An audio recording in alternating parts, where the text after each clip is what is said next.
അപ്പോൾ നമുക്ക് preparation of balance sheet after bonus issue നോക്കാം. അങ്ങനെയുള്ളൊരു പ്രോബ്ലം നോക്കാം. അതായത് ബോണസ് ഇഷ്യൂ നടത്തി കഴിഞ്ഞിട്ട് എങ്ങനെയാണ് ബാലൻസ് ഷീറ്റ് പ്രിപ്പയർ ചെയ്യാം. അപ്പോൾ ഞാൻ പറഞ്ഞു when after bonus issue your share capital increases. അപ്പം while preparing the balance sheet after bonus issue your share capital will increase. അപ്പോൾ എത്രയാണോ ബോണസ് ഇഷ്യൂ നടത്തിയത് അത്രയും കൂടെ കൂട്ടിയിട്ട് വേണം ഷെയർ ക്യാപിറ്റൽ കാണിക്കാൻ.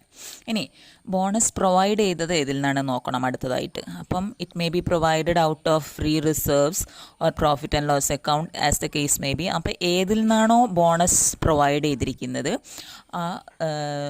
that reserve reduces to that extent. So if it is provided out of free reserves, എത്രയാണോ bonus provide ചെയ്തത് അത് ആ ഫ്രീ റിസർവ്സ് മൈനസ് ചെയ്യണം. അതേപോലെ തന്നെ പ്രോഫിറ്റ് ആൻഡ് ലോസ് അക്കൗണ്ട് നിന്നാണ് പ്രൊവൈഡ് ചെയ്യുന്നതെങ്കിൽ ബോണസ് ഇഷ്യൂ നടത്തുന്നതെങ്കിൽ profit and loss account will reduces to that extent. അപ്പം അത് നോക്കിയിട്ടാണ്, അത്രമാത്രമേ ശ്രദ്ധിക്കാനുള്ളൂ. അതേപോലെ ക്യാഷിൽ വ്യത്യാസം വരും. ബോണസ് ഇഷ്യൂ നടത്തുന്ന സമയത്ത് ക്യാഷിൽ എന്തെങ്കിലും മാറ്റം വന്നിട്ടുണ്ടെങ്കിൽ, ബോണസ് ഇഷ്യൂ നടത്തുന്ന സമയത്ത് സാധാരണ ക്യാഷിൽ മാറ്റം വരാറില്ല, ചില കേസസിൽ വരും. ചിലപ്പോൾ ബോണസ് പ്രൊവൈഡ് ചെയ്ത് ബാക്കിയുള്ളത് ക്യാഷായിട്ടൊക്കെ വിളിക്കാം, അങ്ങനെയൊക്കെ ഉണ്ടാവാം. അപ്പോൾ ആ ഒരു കേസിൽ മാത്രം ക്യാഷിൽ വ്യത്യാസം വരുള്ളൂ കേട്ടോ. അപ്പോൾ നമുക്ക് ഈ ഒരു പ്രോബ്ലം നോക്കാം. ഇങ്ങനെയാണ് ബാലൻസ് ഷീറ്റ് തന്നിരിക്കുന്നത്. From the following balance sheet എന്തൊക്കെയാണ് തന്നിരിക്കുന്നതെന്നറിയോ? Following is the balance sheet of A Limited as on 31st March 2020. Equity and ലയബിലിറ്റീസിൽ ഇക്വിറ്റി തന്നത് ഇങ്ങനെയാണ്. Share capital 5,000 shares of ₹100 each, 60 paid up. Share capital എന്ന് പറയുന്നത് അന്നേരം എത്രയായിരിക്കും? 50,000 ഇൻറ്റു 60 എന്ന് പറയുമ്പം 3 lakh. പാർട്ട്ലി പെയ്ഡാണ്, ശ്രദ്ധിച്ചോളാം. ഇനി retained earnings of the company 40,000, share premium reserve 2,70,000, statement of profit and loss account 1,25,000. ഈ മൂന്നിൽ നിന്നാണ് നമ്മൾ ബോണസ് ഇഷ്യൂ നടത്തുന്നുണ്ടെങ്കിൽ യൂട്ടിലൈസ് ചെയ്യുക. പക്ഷേ ഇതിലും സെക്യൂരിറ്റി പ്രീമിയം റിസർവ് യൂട്ടിലൈസ് ചെയ്യാൻ പറ്റില്ല, because here we are converting the partly paid shares into fully paid. Okay, അത് പറയുന്നുണ്ട്. Then current liabilities, sundry creditors 2,65,000 and other current liabilities 5,500. This is the total of liability side 10 lakh. Then on the asset side you have given non-current assets nil. Then current assets, sundry assets എന്ന് പറഞ്ഞിട്ട് 10 lakh തന്നിട്ടുണ്ട്. So asset side total also 10 lakh. ഇനി എന്താ company പറയുന്നത് നോക്കാം.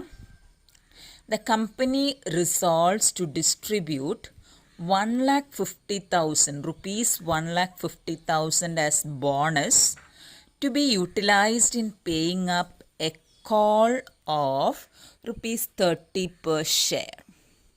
Okay, minimum reduction is to be made from free reserves എന്ന് കൃത്യമായിട്ട് പറയുന്നു. അങ്ങനെ പറഞ്ഞാൽ എന്താണെന്ന് വെച്ചാൽ കമ്പനി ബോണസ് ഇഷ്യൂ നടത്തുന്നുണ്ട്.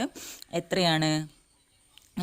1,50,000 ബോണസാണ് ഇഷ്യൂ ചെയ്യുന്നത്. അതെന്തിനു വേണ്ടിയിട്ടാണെന്ന് വെച്ചാൽ to paying up a call of ₹30 per share. നമുക്ക് ശരിക്കും ഇവിടെ എത്രയാണ് ഇനി പാർട്ട്ലി പെയ്ഡ് ആയിട്ട് കിടക്കുന്നത് നോക്കണം. 60 ആണ് പെയ്ഡ്. ദാറ്റ് മീൻസ് 40 അൺപെയ്ഡ് ക്യാപിറ്റലാണ്. അപ്പോൾ 40ൽ ബോണസ് ഇഷ്യൂ നടത്തുന്നത് എത്രയാണെന്നാണ് പറയുന്നത്? 30. അതിൻ്റെ അർത്ഥം ബാക്കി ഇനിയും ഫൈനൽ കോൾ മണി ഡ്യൂ ആയിട്ടുണ്ടെങ്കിൽ അത് ക്യാഷായിട്ട് തരേണ്ടി വരും ഷെയർ ഹോൾഡേഴ്സ്. മനസ്സിലാവുന്നുണ്ടോ? കമ്പനി 30 പെർ ഷെയർ വെച്ചിട്ട് ബോണസ് ഇഷ്യൂ നടത്തുന്നു, 40 തരാനുള്ളിടത്ത് പിന്നെ 10 രൂപ ഷെയർ ഹോൾഡേഴ്സ് ക്യാഷായിട്ട് കോൺട്രിബ്യൂട്ട് ചെയ്യേണ്ടി വരും. പിന്നെ ഇതിൽ കൃത്യമായിട്ട് പറയുന്നുണ്ട് 1,50,000 ആണ് ബോണസ് ഇഷ്യൂ നടത്തുന്നതെങ്കിൽ കൂടി അതിൽ എന്താ പറയുന്നത്? ഫ്രീ റിസർവ്സ് മിനിമം യൂട്ടിലൈസ് ചെയ്യാൻ. That means you have to utilise more of profit and loss account balance. Okay, so first entry. അപ്പം എത്രയാണ് ടോട്ടൽ ബോണസ് ഇഷ്യൂ നടത്തുന്നത്? 1,50,000 ആണ്. അപ്പം റിസർവ്സ് മിനിമം യൂട്ടിലൈസ് ചെയ്യാൻ പറയുന്നു. അപ്പോൾ റിസർവ്സ് ഇവിടെ മാക്സിമം അന്നേരം നിങ്ങൾ statement of profit and loss account balance എടുക്കുക. അപ്പോൾ statement of profit and loss അക്കൗണ്ടിൽ 1,25,000. അപ്പോൾ ആ മാക്സിമം യൂട്ടിലൈസ് ചെയ്തോളൂ. അപ്പോൾ statement of profit and loss account debtor reserves minimum balance ബാക്കി വരുന്ന 1,50,000 ആണ് ടോട്ടൽ ബോണസ് എങ്കിൽ ബാക്കി 25 you can utilise out of free reserves. So free reserves account at 25,000, bonus to shareholders account 1,50,000. Okay, അപ്പം declaration of bonus out of profit and loss account and free reserves.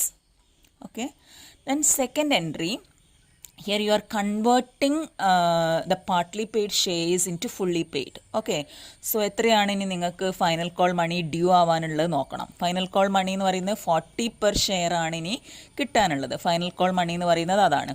അപ്പം due ആവുന്ന സമയത്ത് journal entry share final call account debtor 5000 into 40 to share capital account 2 lakh. Okay, ഈ 2 lakh rupees ആണ് total കിട്ടാനുള്ളതെങ്കിൽ കൂടി bonus ആയിട്ട് എത്രയേ നമ്മൾ കൊടുത്തിട്ടുള്ളൂ? 1,50,000. ബാക്കി ക്യാഷ് ആയിട്ട് കോൺട്രിബ്യൂട്ട് ചെയ്യണം. So journal entry bonus to shareholders account ഡെറ്റ് 1,50,000, ക്യാഷ് അക്കൗണ്ട് ഡെറ്റ് 50,000 to share final call account 2 lakh. Utilization of bonus to convert the partly paid shares into fully paid. Okay, അപ്പോൾ ഇത് clear ആയി എന്ന് വിചാരിക്കുന്നു. ഞാൻ ഒന്നും കൂടെ വേണമെങ്കിൽ ഇതെങ്ങനെ ഇനി ബാലൻസ് ഷീറ്റ്, അപ്പോൾ ഇത് ജേണൽ എൻട്രി ശ്രദ്ധിച്ചോളാം കേട്ടോ.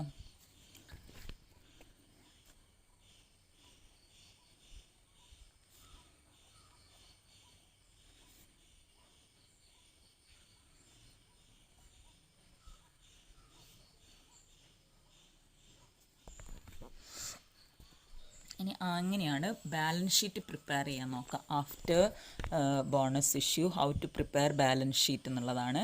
അതിൽ ഫസ്റ്റ് നോക്കാം ഇക്വിറ്റി ആൻഡ് ലയബിലിറ്റീസ്. നമുക്ക് ഓൾറെഡി ഇക്വിറ്റി ആൻഡ് ലയബിലിറ്റീസിൽ എത്ര ഉണ്ടായിരുന്നു അറിയോ? Share capital 50,000 shares of ₹10 each 60 paid ആയിരുന്നു. 3 lakh ആണ് ഉണ്ടായത്. ഇപ്പം നിങ്ങളത് ഫുള്ളി പെയ്ഡ് ആക്കി മാറ്റിയല്ലോ. അപ്പോൾ ഫുള്ളി പെയ്ഡ് ആക്കി മാറ്റുന്ന സമയത്ത് ഷെയർ ക്യാപിറ്റൽ എത്രയായിട്ടുണ്ടാവും? 5,000 ഷെയർസ് ഓഫ് ₹100 ഈച്ച്. അപ്പോൾ ഷെയർ ക്യാപിറ്റൽ എന്ന് പറയുന്നത് 5 lakh ആയിട്ടുണ്ട്. ഓക്കെ, വേണമെങ്കിൽ നോട്ട്സ് ടു അക്കൗണ്ട്സിൽ കാണിക്കാം കേട്ടോ. ബോണസ് ഇഷ്യൂടെ കാണിച്ചും കൊണ്ട് ചെയ്യാം. ഇനി reserves and surplus. Reserves and സർപ്ലസിൽ ഓൾറെഡി നമുക്ക് എന്തൊക്കെ ഉണ്ടായിരുന്നെന്ന് അറിയോ? സെക്യൂരിറ്റി പ്രീമിയം റിസർവ് 40,000 ഉണ്ട്. അതിനൊരു മാറ്റം വന്നിട്ടില്ല. ആ 40,000 അവിടെ തന്നെ കിടക്കുന്നുണ്ട്. പിന്നെ ഉണ്ടായിരുന്നത് റിസർവ് ആയിരുന്നു. റിസർവ് 2,70,000 ഉണ്ടായിരുന്നു. അതിൽ 25,000 യൂട്ടിലൈസ് ചെയ്തു. ദാറ്റ് മീൻസ് ബാലൻസ് ലെഫ്റ്റ് എന്ന് പറയുന്നത് എത്രയാണ്? 2,45,000. No balance in profit and loss account. It is fully utilised for bonus issue. So reserves and surplus എന്ന് പറയുന്നത് എത്രയാണ് വരിക? 2,85,000. അതും നിങ്ങൾ ഏതിൽ കാണിച്ചിരിക്കണം? നോട്ട്സ് ടു അക്കൗണ്ട്സിൽ കാണിച്ചിരിക്കണം. ഓക്കെ, അപ്പോൾ ടോട്ടൽ ഇക്വിറ്റി കിട്ടി. ടോട്ടൽ ഇക്വിറ്റി എന്ന് പറയുന്നത് എത്രയാണ്? 2 lakh. ഇത് രണ്ടും കൂടെ ആഡ് ചെയ്യുന്നതാണ്. ടോട്ടൽ ഇക്വിറ്റി ആയിട്ട് നിങ്ങൾ കാണിക്കണമെന്നില്ല. ഓക്കെ, നോൺ കറൻറ്റ് ലയബിലിറ്റീസിൽ ഇവിടെ തന്നിരിക്കുന്നത് സൺട്രി ക്രെഡിറ്റേഴ്സ് മാത്രം. അപ്പോൾ ട്രേഡ് പേയബിൾസ് എന്ന് പറഞ്ഞിട്ട് എത്ര കൊടുക്കുക? 2,65,000. 2,65,000 അല്ലേ? അതേഴ്സും ഉണ്ടല്ലേ? 2,65,000 കറൻറ്റ് ലയബിലിറ്റീസ്. ദെൻ സൺട്രി അസറ്റ്സിൽ എന്തെങ്കിലും മാറ്റം വരുന്നുണ്ടോ? 10 lakh ഇരുന്ന് കറൻറ്റ് അസറ്റ്സ് എന്ന് പറയുന്നത്, അതായത് നമ്മളെ ഏതാണ് സൺട്രി അസറ്റ്സ് എന്ന് പറയുന്നത് ക്യാഷ് ഒക്കെയാണ്. അപ്പോൾ 10 lakh അതിൻ്റെ കൂടെ ഇപ്പം എത്രയും കൂടെ വന്നിട്ടുണ്ട്? 50,000 കൂടെ ഫൈനൽ കോൾ മണി ക്യാഷ് ആയിട്ട് കിട്ടിയതുണ്ട്. ഓക്കെ, അപ്പോൾ ടോട്ടൽ എമൗണ്ട് എന്ന് പറയുന്നത് എത്രയാണ് വരുന്നത്?